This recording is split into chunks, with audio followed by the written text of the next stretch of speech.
Hello, friends. Today I've brought a fantastic movie for all of you. You'll all love this movie, and I request that you please watch the movie till the end, like the video, and subscribe to the channel. The story begins in the city of Miami. Captain Jackie from the tactical narcotics team comforts a distressed informant who is convinced that someone has been closely watching her and her home. Jackie reassures her, telling her she is almost there. As Jackie exits her car and proceeds on foot, she is suddenly struck by a bullet. Despite her injuries, Jackie manages to type a message to someone. Moments later, she is executed by one of the men wearing ski masks. Following Jackie's death, her team, Detectives Numa, Mike, and Lolo, along with Sergeant J.D., are brought in for questioning by the FBI. Meanwhile, Chief Tom speaks with Lieutenant Dane, who was recently promoted after Jackie's death. Tom asks Dane if the feds have cleared him. Dane nods, saying they accepted his alibi.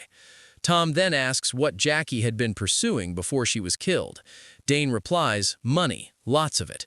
He adds that he's frustrated the feds aren't taking Jackie's murder seriously. Tom sighs, admitting the division is falling apart and that to make matters worse, the feds want the narcotics unit dismantled. In another room, one of the FBI agents, Dell, asks Numa whether she and Jackie were close and if Jackie's death has affected her. Numa nods, saying they were close, and corrects him. It wasn't a death, it was a murder. Dell then questions the team about their job duties, pointing out that their work mostly involves seizing drugs and large amounts of cash. He asks whether that ever creates conflicts of interest, given the large amount of money involved. The team unanimously answers no. Finally, the FBI interviews Sergeant J.D. J.D. asks why they're really here, aside from trying to dirty up some cops.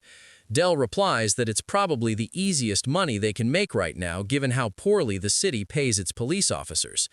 J.D. fires back, asking whether Dell thinks someone from Narcotics killed Jackie. Dell responds, I didn't say that. J.D. tells them to focus on catching Jackie's killer instead of pointing fingers. Ignoring the comment, Dell says he's already interviewed the detectives and the lieutenant, then adds, the lieutenant who took your promotion. J.D. responds that if anyone deserved the promotion, it was Dane. So, your friends? Dell asks. J.D. nods, then tells the FBI that if they hadn't dismantled VCAT, they would have already found Jackie's killer. Back with Dane, he tells Tom that he and his team can find whoever murdered Jackie and asks if the department will authorize overtime. Tom shakes his head, warning that any clandestine investigation would only give the feds more ammunition and could result in the unit being shut down entirely. In the conference room, Dell asks J.D. if he was close with Jackie. When J.D. doesn't answer, Dell smirks. What, cat got your tongue? You're a... J.D. snaps back. Dell shrugs and says they all know how close J.D. and Jackie were. J.D. remains silent. Dell then asks who the second gun in J.D.'s double shoulder rig belongs to. J.D. responds by punching him. As the scuffle breaks out, Chief Tom asks Dane what's going on. Dane replies that J.D. is fighting with his brother. Later, Drone jokes with J.D. So, how'd it go with your brother? He's still an... J.D. replies. He then adds that the feds are nowhere close to catching Jackie's killer if they are here staring at their faces. Drone nods, saying either the feds think Jackie was dirty or believe someone on the team was involved. J.D. says that if he were the feds, he'd throw chum in the water, shake things up, and yank the lines to see what surfaces. Later, the entire team winds down after the interrogations. They joke and mock Dell, making him the punchline. Everyone laughs until Numa asks why the cops keep talking about money. Mike wonders if it has something to do with the stash house hits people have been whispering about. Lowe asks for more details about the rumor. J.D. explains that they know stash houses are where cartels usually hide their money, and lately there's been talk of a heist team made up of dirty cops and feds working together to steal that money. Meanwhile, Drone looks at a message mentioning a stash house. He pauses, then looks down at a photo of his son. Outside, DEA agents pull their armored vehicle into the station parking lot. The agents, Nix and Dio, step out and greet the team, who also happen to be their close friends. Numa quickly turns serious. She tells them that she suspects the feds are more interested in framing and dismantling the TNT division than in finding Jackie's killer. Dio nods and also pointing out that if VCAT hadn't been disbanded, arrests would have already been made. At that moment, Drone exits the building and greets the agents before turning to the team. He mentions a Crime Stopper tip that just came in, money supposedly stashed in a house in Hialeah. Lolo says their shift is almost over and asks if this means overtime. Drone shakes his head. There's no overtime thanks to budget cuts. He tells Lolo to bring Wilbur, the money-sniffing dog. Numa catches up to Drone and asks how much money they're talking about. 250 grand, Drone replies. That's an easy rip, Numa mutters. Mike asks whether they should loop in the Hialeah Police Department. Drone says no, explaining that their department is a mess right now. Mike presses again, asking how much they expect to recover. About 150 grand, answers Drone. Shortly after, the team rolls out to the location, a quiet cul-de-sac lined with modest homes. JD asks Drone what the plan is. We lie, Drone says flatly. Get the homeowner to sign a consent to search form for drugs, not money. Wilbur immediately starts acting up and urinates near the front door. Lo says she's never seen Wilbur react like this and asks how much cash they're dealing with. 75 grand, Drone replies. That's impossible, Lo says, and points out that Wilbur wouldn't be this alert over that little. Drone gets the homeowner's attention. He tells her they received a tip about drugs being stashed in the house. JD asks for her name. Desi, the woman replies. Drone asks whether anyone else is inside. Desi says it's just her. He then requests permission to come in. Suspicious, Desi asks for a warrant. Drone admits they don't have one, but says they do have a consent to search form. If she has nothing to hide, she can sign it and allow them to search the house. After a moment of hesitation, Desi signs the form. Inside, Lola removes Wilbur's leash. The dog immediately starts barking at the ceiling. Drain asks Desi what's in the attic. She says she's never been up there and insists she doesn't have any drugs. JD corrects her. The dog alerts on money, not narcotics. Desi's expression shifts instantly. Drain and JD head up to the attic. Jade notices how clean it is compared to the rest of the house and asks Desi why. She repeats that she's never been up there and adds that the house used to belong to her grandmother.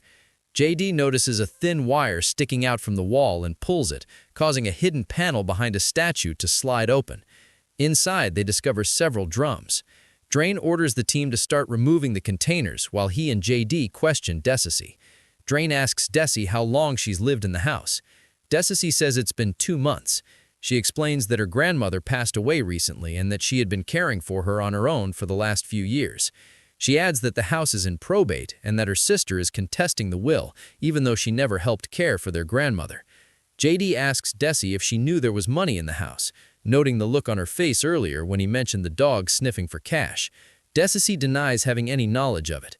JD tells her that knowingly or not, she's in possession of illegal cash and is now implicated. Desi argues that it isn't technically her home. The estate is still in probate. Drain smirks. That's pretty slick. Who gave you that loophole? No one, Desi says. She notices the tattoos on Drain's hand and asks what they mean. Drain explains that the first one says, "Are we the good guys?" and the second one means we are and always will be. Mike gets Drain and JD's attention from the attic. They head up and crack open one of the drums. Inside is far more cash than the tip suggested. Drain counts one container, then eyeballs the rest. This is over 20 million, he says. The team is stunned. JD orders everyone back downstairs. But before they leave, Drain asks the team for their phones. Numa, shocked, asks if he doesn't trust them. Money makes people crazy, Drain replies. He collects everyone's phones, including Desi's. JD asks if Drain wants his phone as well, but Drain shakes his head and asks JD to help him figure things out instead. JD is clearly unhappy with how Drain is handling the situation. He asks, "How much did the tip say?" 30 grand, Drain replies. Drain orders Mike and Numa to pull the remaining containers from the wall and start counting the money. JD stops him, saying they need to move the cash immediately. Drain argues that protocol requires counting the money at the site of the seizure, but JD snaps back that the rule doesn't apply to such a large amount of cash. Drain refuses to budge. JD suggests at least calling the chief, but Drain says he doesn't trust anyone right now. That's when JD reveals that Jackie had told him about a rip like this shortly before she was killed. A lot of money, JD adds. Just then, Lola asks Drain if she can call her daughters to say goodnight. Drain refuses. JD tells him they should at least call his brother or Nix, but Drain shuts that down too. JD yells, calling Drain an effer for how he's acting now. Overhearing the argument, Desi warns them that they're making a mistake. She tells them to take whatever money they want and walk away before it gets worse for everyone. Mike rushes down from the attic and tells Drain a police car just turned onto the street. Drain and JD step outside and identify themselves as members of the narcotics unit to the local cops. One officer says they were never notified about a raid, but JD dismisses him, saying patrol officers don't need to be informed. The officer tells him to go F himself and says he is calling his superiors. As the cruiser pulls away, JD notices the officer riding shotgun and recognizes him, but the cop pretends not to know him. JD explains to Drain that the officer was from VCAT and that his partner probably is too, suggesting they might be reassigned. When Drain asks if JD thinks they knew about the RIP money, Drain shrugs. They both decide to grab their vests, extra weapons, and magazines as a precaution. Inside the house, Desi is handcuffed to a chair while Lolo, Numa, and Mike move the containers into the garage. As they work, Mike voices his concern about how Drain is handling the situation, especially not notifying higher command. He adds that Jackie never would have handled the case this way. Numa, however, reminds him that Drain is their boss and they need to follow his lead. Drain and JD enter the garage and order everyone to put their vests on. Drain then apologizes to Lo for not letting her use her phone. She nods, understanding. Drain tells Mike to take cover outside. Then he grabs a stack of cash and gives instructions to Lolo and Numa. If a stack is labeled $250, leave it alone, but if there's no label, count it. Then he laughs and adds that it'd be a lot easier if they just stole the money. Outside, Mike discreetly sends a text to the chief using a burner phone. Inside, Desi admits to Drain that ever since she moved in, she's been getting calls from someone telling her to leave the house for a few hours. She insists she doesn't know who's calling. Drain asks what she meant earlier when she told them to take the money and walk away. Desi explains that's what she was instructed to say if the cops ever came sniffing around. She notices a photo of a young boy and asks Drain about it. "My son," Drain says. As Drain reviews Desi's file, he realizes she's a confidential informant. Her statements were sealed for her protection. Desi admits her ex-boyfriend stole drugs and money, and she cooperated with police to stay safe. Drain and JD press her, accusing her of knowingly letting cartel money be stored in the house and profiting from it. Desi stays silent. Suddenly, an old rotary phone rings. Desi panics and tells them not to answer, but JD picks it up anyway. A distorted voice warns them to leave the house within 30 minutes with $150,000 or everyone will die. JD hangs up and looks at Drain. "We've got 30 minutes before they show up." Then JD confronts Drain, asking why he lied about the tip, why he told him it was 300 grand when the caller just said it was 150. He demands to know what's really going on. Drain brushes him off, telling him to let him handle it. JD snaps back, saying Drain's been acting strange ever since they arrived. He demands to see the Crime Stopper tip, admitting he doesn't trust Drain anymore and thinks he might be planning to steal the money. Drain tells him he doesn't have the tip with him right now. JD sighs and tells Drain to call the chief or he will. In the garage, the girls count the cash. Lo holds up a single banded stack and tells Numa that just this one stack would be enough to change her life. Meanwhile, JD calls Nix from the DEA. He explains the Crime Stopper tip, his voice tense as he reveals the rip involves a massive amount of cash. He also shares his concern that Drain still hasn't called it in to the chief. Nick suggests a troubling possibility. What if the stash house they're in right now was the same one Jackie had been working on and Drain found out? He points out that since Drain was second in command, he may have discovered it. Nix even proposes that Drain could have killed Jackie to steal the money. JD defends his friend, but Nix pushes back, reminding him that Drain lost his son to cancer, his marriage has fallen apart, and now he has nothing left to lose. JD swears and says he'll call his brother, but Nix tells him not to involve the feds. He asks for JD's location and says he'll be there in 10 minutes. Inside the house, Drain tells Lo and Numa that they need to come to some kind of arrangement as he's fed up with his current pay. Outside, Mike notices that the houses in the cul-de-sac are starting to light up one by one. JD joins him moments later. Mike points it out and they realize for the first time that every house feels empty. No one seems to be inside. Mike assumes a cartel must have bought the entire block. Then JD notices a porch light blinking. He tells Mike it's Morse code and spells it out. Pigs. JD tells Mike to inform Drain while he goes to check it out. At the same time, Mike receives a message from the chief. Inside, Drain contacts the chief and reports the stash house location and the size of the rip, about $150,000. He tells the chief they plan to count the money and leave on their own. Minutes later, Desi tells Mike that Drain and the two girls are planning to steal the money, as she overheard them talking in the garage. She also says Drain lied to his superior, telling them the money was only $150,000. Desi adds that he is the only one she can trust. Drain opens the garage door at that moment and Mike informs him that JD just went to check out a house up the street where someone was operating a porch light in Morse code. So the two of them go out to check it out. Soon after they leave, the phone rings again. Numa answers. The voice on the other end warns them to leave the house within 10 minutes or they will all die. Meanwhile, Mike and Drain walk down the street. Mike points out the house JD entered. Drain asks Mike if he's a snitch. Mike just laughs. Drain tells him to head back to the house while he checks the place. Mike then quietly alerts someone on the phone telling them that Drain is about to steal the cash and that they need to move now. Back with JD, he receives a message from Nix. At that moment, someone raises a gun to the back of his head. Meanwhile, Desi begs Mike to uncuff her. He tells her that nothing bad is going to happen to her and says he's already called someone and they're on their way. He heads into the garage and asks the girls if they need help counting the money. Coldly, they tell him they don't need his help. Shortly after, Drone enters the garage. Numa tells him about the call. They have 10 minutes before they start killing people. Mike asks where JD is. Drone replies that they got separated. Suddenly, the lights go out. Gunfire erupts, bullets raining down. In the chaos, Lolo is shot. Drone tells Numa to stay with her while he and Mike go after the masked attackants. Back inside, Numa tends to Lo's wound and uncuffs Desesi. Outside, Mike and Drone close in on the gunman. Drone manages to kill one of them, but the other two escape. JD stops Drone from killing the man, pointing out that he was the one operating the porch light. He tells Drone the man is a cartel member and explains that they didn't hit the house, but someone else did. The man calls his boss and hands the phone to Drone while instructing Mike to step back. On the phone, the boss explains that their cartel is not responsible for the violent attack that took place tonight.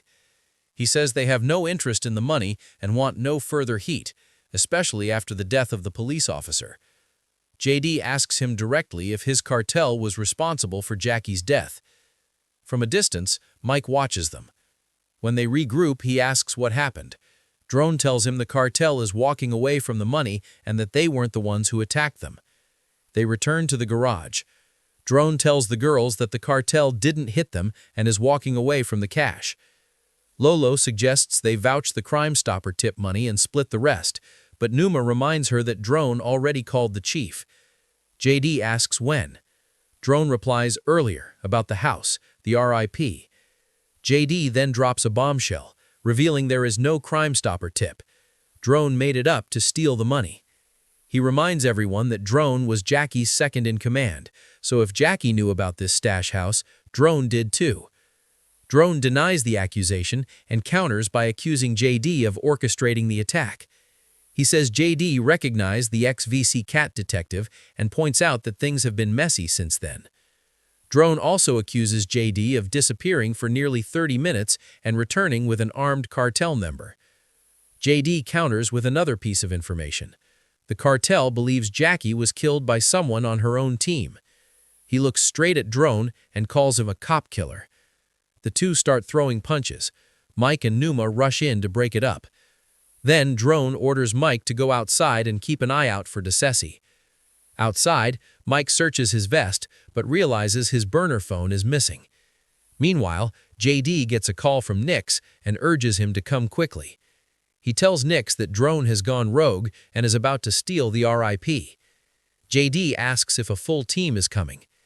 Nix explains that due to budget cuts, no one wants to pick up extra shifts, but reassures JD that he's bringing an armored vehicle. Then Nix asks how much the RIP is worth. 20 million, JD answers. Nix tells them they'll be there shortly. Back in the garage, the girls finish counting the cash and begin stuffing it into black bags. Suddenly, they notice fire spreading through the garage. They rush the money outside just as the armored vehicle pulls up. Drone looks surprised to see Nix, but quickly recovers. He tells Mike to stash the money in the truck. Then he orders JD to stay behind with the girls.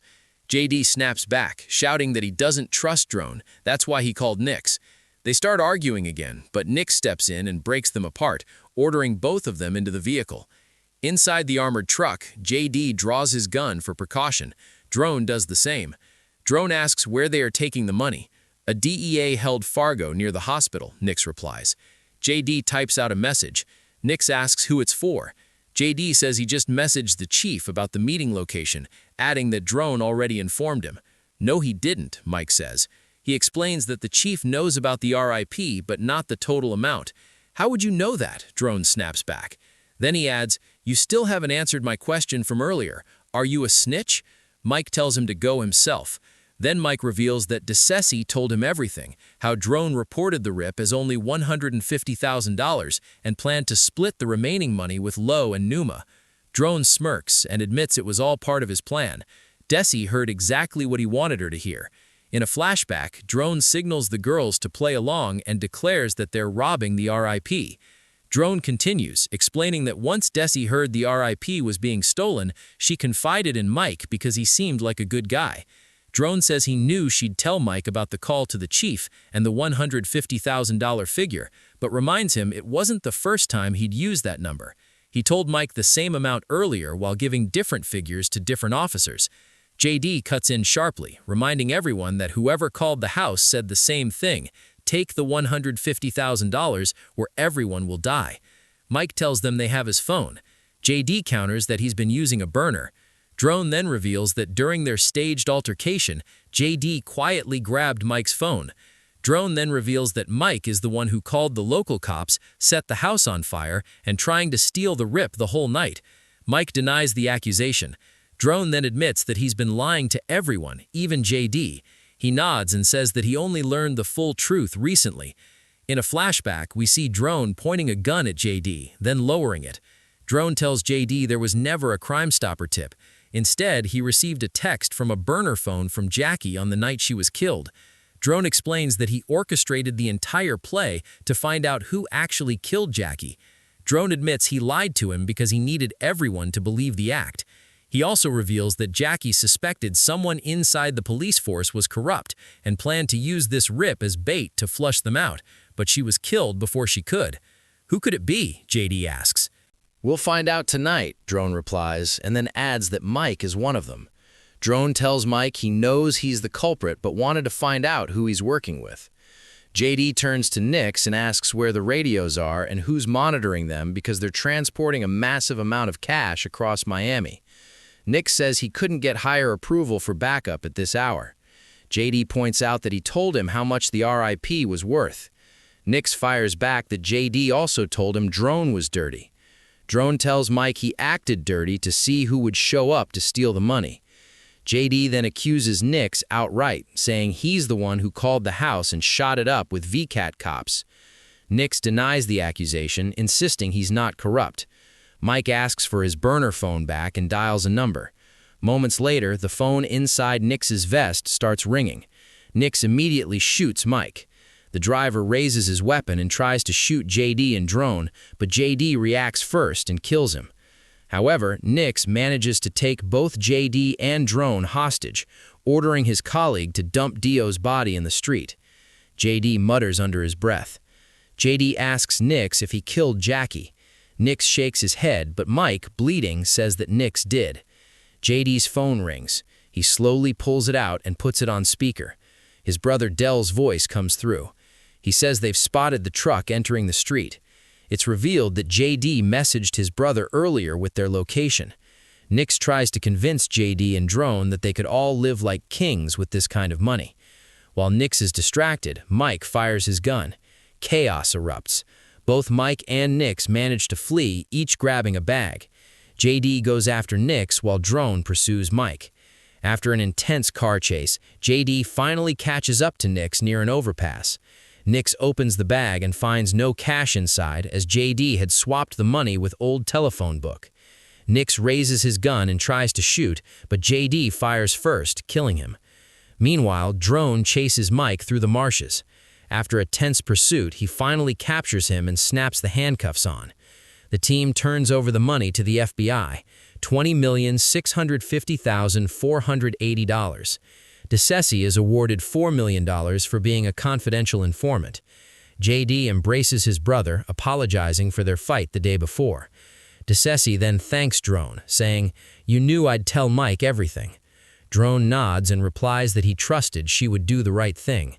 She mentions the murdered policewoman, the one she had spoken to. "Jackie," Drone says, "and because of Jackie, we got to you." DeCessi looks once more at the tattoo. This time, Drone explains its meaning. It was the last question his son ever asked him. "Are we the good guys?" before dying of cancer at the age of 10. "And I told him," Drone says quietly, "we are, and we always will be." And that's where this story comes to an end. If you liked the movie, please like the video and subscribe to the channel for more amazing videos. See you in the next video.